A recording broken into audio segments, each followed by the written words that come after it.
Listen carefully, not to what I'm about to say, to what you've been feeling. That quiet confusion, that moment when you stared at your phone, saw delivered, no reply again, and you told yourself, maybe she's busy. Maybe I'm overthinking. Maybe if I'm just a little more patient. But deep down, something didn't sit right because you did everything right. You were respectful, consistent, available, emotionally present. You didn't disappear, you didn't play games, you didn't manipulate, and still she drifted, still she chose someone who barely tried, still you were left wondering what invisible rule you missed. And here's the uncomfortable truth most men never hear. It wasn't because you weren't good enough, it's because you were operating without the full picture. Men who follow rules without understanding power always lose to men who understand psychology, not because they're better, because they're aware. And if this feels personal, good. It means you're exactly who this is for. There's a specific type of man watching this. He notices patterns, he remembers details, he thinks before he speaks, he gives more than he takes. He believes consistency equals security, and security equals attraction. That logic makes sense. On paper, in real life, it quietly destroys desire. Not immediately, slowly, silently. While you're still trying, while you're still hoping, while you're still believing effort will be rewarded, it won't. Not the way you think, and in a moment, you'll understand why. But first, let me ask you something uncomfortable. Have you ever felt like she liked you, trusted you, confided in you, relied on you, but didn't want you? Not fully, not instinctively, not uncontrollably. That gap, that space between emotional connection and raw desire, that's where most men disappear and they never realize it happened. Society taught you something dangerous. Be kind, be reliable, be predictable, be safe, and you'll win. What they didn't teach you is that attraction doesn't respond to safety first. It responds to intensity, presence, energy, psychological polarity. And before you resist that, notice your own experience. Who did she get excited about? Who made her nervous in a good way? Who didn't explain himself? Who didn't over-clarify? Exactly. Not because he was better, because he activated something deeper, something older, something subconscious. And that's what this is about. Not manipulation, not pretending, not acting like someone you're not. It's about understanding what you've been triggering without realizing it. Let's begin with the first fracture, the first invisible mistake. Need number 1. She wants to be devoured, not admired. Most men admire. They compliment, they praise, they observe from a respectful distance. They speak about her like she's art in a museum, beautiful, untouchable, protected, and they think that's love. It's not.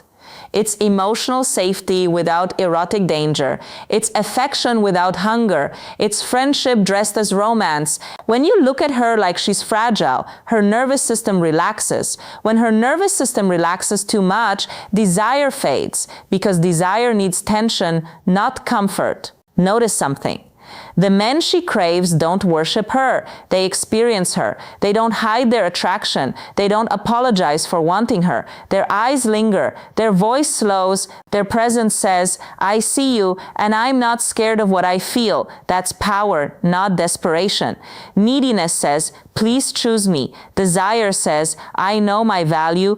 There's a difference, and she feels it instantly, even when she can't explain it, especially when she can't explain it. Men who suppress desire become emotionally safe. Men who express desire become psychologically magnetic. But here's the twist most people miss. It's not about touching more. It's about wanting without begging, presence without pleading, intensity without insecurity. And if you've been confused about that, good, because that confusion is the doorway. We'll come back to this much deeper later. Now, need number 2, be unpredictable or be forgotten. This one hurts because most good men fail here without realizing it. They become routines, predictable texts, predictable reactions, predictable availability, same emotional tone, same timing, same patterns, and the brain hates repetition. Not consciously, neurologically. Repetition jackers, safety chakra, low dopamine shocker, low attraction. So when she randomly loses interest, it wasn't random. Her nervous system got bored, not with you, with certainty. Men who always explain themselves remove mystery. Men who always show up remove anticipation. Men who are always available remove urgency, and urgency is desire's fuel. But notice this. Unpredictability isn't manipulation, it's having a life. It's having focus. It's having internal gravity. Some days you're warm, some days you're absorbed, some days you're playful. Some days you're grounded, not because you're acting, because you're centered. That unpredictability signals strength, and strength creates attraction. We'll dismantle this more soon because there's a dark side to it most men misuse, and it costs them everything. Before we go further, pause, think. Have you been over-consistent, over-explaining, over-available, over-invested too early, not because you're weak, because you believed it was right, no one taught you otherwise? That's not your failure. That's missing information. And missing information creates confusion. Confusion creates self-doubt. Self-doubt kills presence. Presence is everything. And we're just getting started because the next need is the one that separates respected men from tolerated men. And once you see it, you'll never agree automatically again. Stay with me because now we move into the territory where most men quietly sabotage themselves while believing they're being mature, understanding, easy to be with, and that belief feels good until it costs you everything. Let's talk about need number 3. Disagree or disappear. This is where attraction quietly dies. Not in arguments, not in fights, in silence, in nodding, in you're right, in whatever you want, in I'm fine with that. Men who constantly agree think they're creating harmony. What they're actually creating is psychological invisibility. When you never challenge her, she stops seeing you as an equal. When you never push back, she stops feeling tension. When you never risk disagreement, she stops feeling polarity. And polarity is attraction. Respect isn't built through compliance. It's built through contrast, through boundaries, through calm resistance. Notice this. Strong men don't raise their voice. They don't argue emotionally. They don't beg to be understood. They state and they stand. I see it differently. I'm not comfortable with that. No, that's not how it works for me. No drama, no aggression, no apology, just certainty. And certainty is magnetic. Here's what most men don't realize. Every time you suppress your opinion to keep the peace, you teach her, my truth is negotiable. My boundaries are flexible. My identity is adjustable. And once that pattern forms, desire collapses. Not because she's cruel, because her subconscious reads weakness, and weakness triggers disengagement. We'll return to this because there's a deeper layer most people miss. Now, need number 4, create tension or create boredom. This is subtle and powerful. Every interaction has a temperature, hot, warm, cold. Most men live in warm, friendly, safe, predictable, polite. That temperature never creates sparks. Tension is not about being sexual, it's about being present fully. When she speaks, do you really look at her or do you nod while thinking? When she finishes a sentence, do you rush to respond or do you let silence breathe? Silence is not awkward. It's dominance. It says, I'm comfortable in myself. I don't need to fill space. I control the emotional rhythm. Eye contact, pauses, proximity, tone. These are psychological levers. When you slow down, her nervous system speeds up. When you lower your voice, her attention sharpens. When you hesitate before responding, her mind fills the gap with you. Tension lives in what's not said, in what's implied, in what's held back. And men who overshare kill it. Men who over-explain erase it.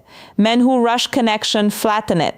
This is why nice guys get friend-zoned. Not because they're kind, because they're emotionally transparent. There's nothing to feel into, nothing to explore, nothing to decode. Mystery isn't manipulation, self-containment.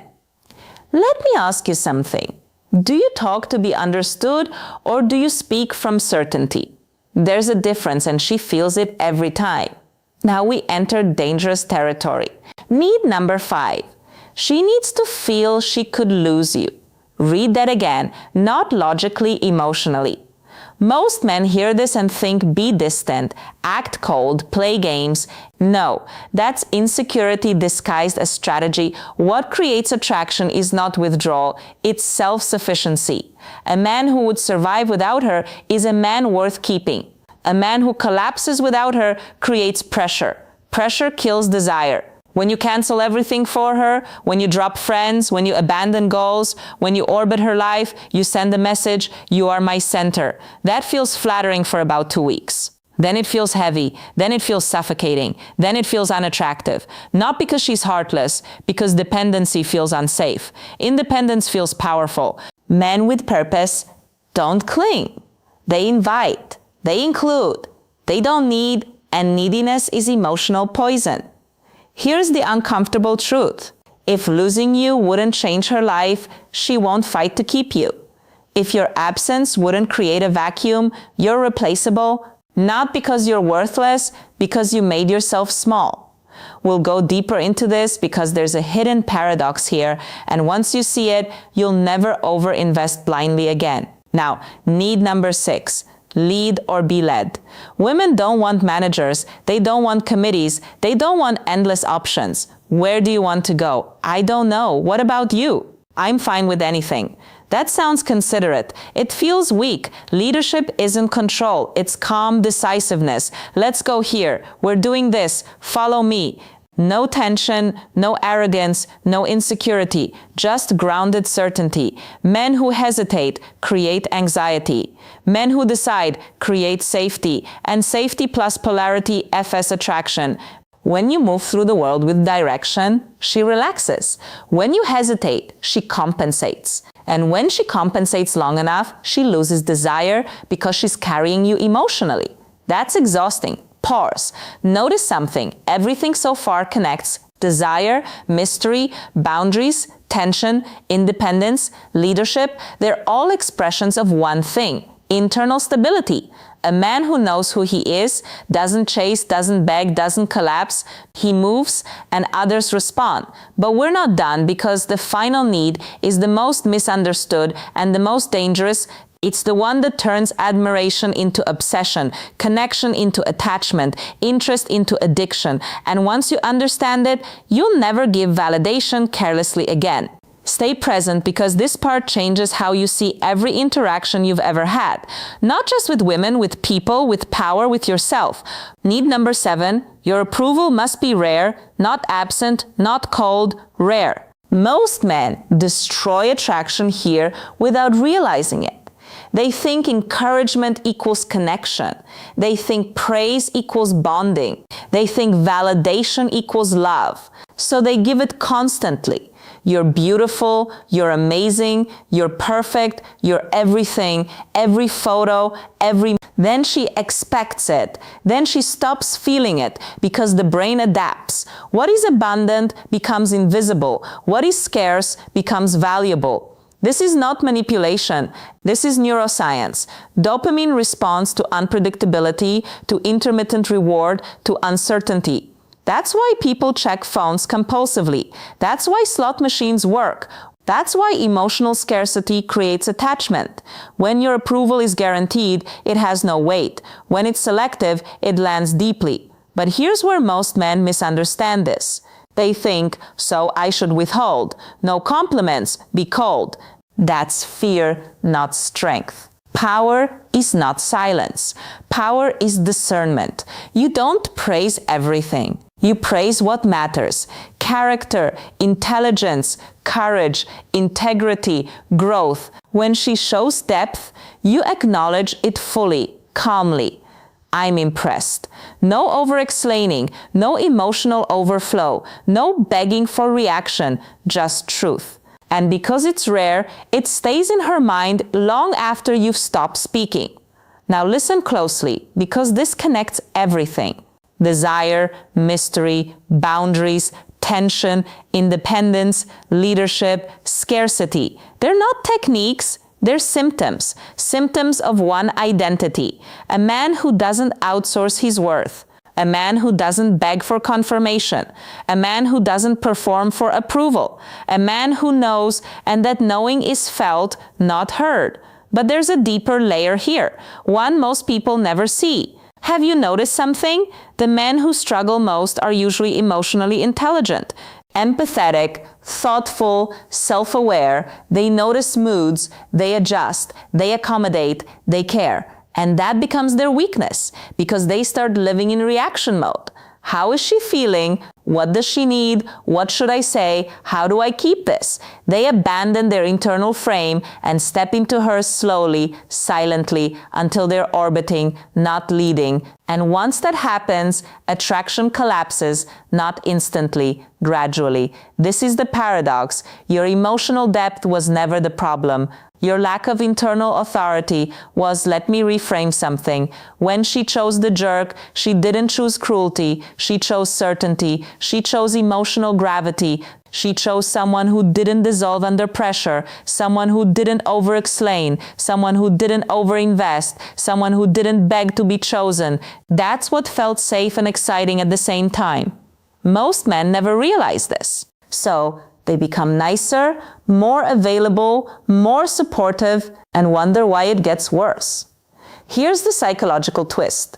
The more you try to be chosen, the less choosable you become. Because attraction responds to self-containment, not self-sacrifice. This is where perspective shifts. You were never behind. You were misdirected. You were trained to prioritize connection over presence, approval over alignment, peace over polarity. Once you see that, you stop performing. You start existing. And existence is powerful. Let's slow down, because this part matters. Ask yourself, do you live from how do I keep her, or from how do I live fully? Do you speak to impress or to express? Do you give to be valued or because you value yourself? These questions aren't moral, they're structural. They determine everything. Men who master this move differently. They don't rush texts. They don't overthink replies. They don't panic at silence. They don't collapse at distance. They don't over-explain emotions. They observe, they respond, they decide. They don't chase clarity, they embody it. And people feel it before they understand it. We're approaching the final shift, the one that integrates everything. The one that turns information into identity. The one that makes confusion disappear. Not through effort, through understanding. Stay with me, because this is where everything stops being advice and becomes who you are. Not something you perform, not something you remember, something you embody. Up until now, you may have been thinking, so I need to be more confident, so I need to be less available, so I need to be more dominant. No, that's still performance, that's still trying, that's still acting from fear, from what if I lose her, from what if I mess this up, from what if I'm not enough. Those thoughts are the real enemy, not your behavior, your frame. Men who change behavior without changing identity eventually collapse because effort is fragile. Identity is stable. Let me show you the shift. The men who master attraction stop asking, how do I make her want me? And start living from, I know who I am, that's it. That's the secret. And it sounds simple until you realize how rare it is. Knowing who you are means you don't negotiate your values for attention. You don't dilute your opinions for approval. You don't shrink your life for proximity. You don't trade your direction for comfort. You don't abandon yourself to be chosen. Most men never notice when they start doing this. It feels subtle. It feels reasonable. It feels mature, until one day they don't recognize themselves. And neither does she. Think back. There was a version of you before you started overthinking, before you started monitoring every word, before you started editing yourself. That version had presence, not arrogance. Presence? He didn't ask for permission to exist. He didn't apologize for taking space. He didn't collapse under uncertainty. That's the man women feel. Not the optimized version, not the filtered version, the grounded one. Here's the final psychological truth. Attraction is not created. It's revealed when you stop abandoning yourself. people stop leaving you. When you stop performing for love, love becomes natural. When you stop chasing validation, validation follows. Not because of magic, because of structure. Human beings are wired to follow stability emotionally, psychologically, energetically. And stability is rare. That's why it's valuable. Let's connect the 7 needs one last time. Not as techniques, as expressions. Desire comes from self-respect. Mystery comes from having a life. Boundaries come from values. Tension comes from presence. Independence comes from purpose. Leadership comes from clarity. Scarcity comes from discernment. Notice something. None of these require pretending. They require alignment. When your internal world is ordered, your external world responds always. Now, something uncomfortable. Some people will stop liking you when you change. When you stop over-giving, when you stop over-explaining, when you stop over-accommodating, they benefited from your confusion, from your flexibility, from your self-doubt. Losing them is not loss. It's filtration. It means your life is recalibrating toward truth. You are not here to convince. You are here to live. You are not here to chase. You are here to choose. You are not here to be tolerated. You are here to be felt. And once you understand this, you move differently. You speak differently. You love differently. You leave differently. You stay differently. Quietly, calmly, without fear, without performance, without desperation. Men who understand this don't announce it. They don't brag about it. They don't need to. It shows in their posture, in their silence, in their decisions, in their absence, in their presence. They are not loud, they are solid, and solid men are rare. That's why they're chosen. If this resonated, not emotionally, structurally, if something clicked, not as motivation, as recognition, then you've crossed a line. You can't unsee it. You can't go back to performing. You can't go back to guessing. You now operate from clarity. And clarity is power. Quiet, unshakable, permanent,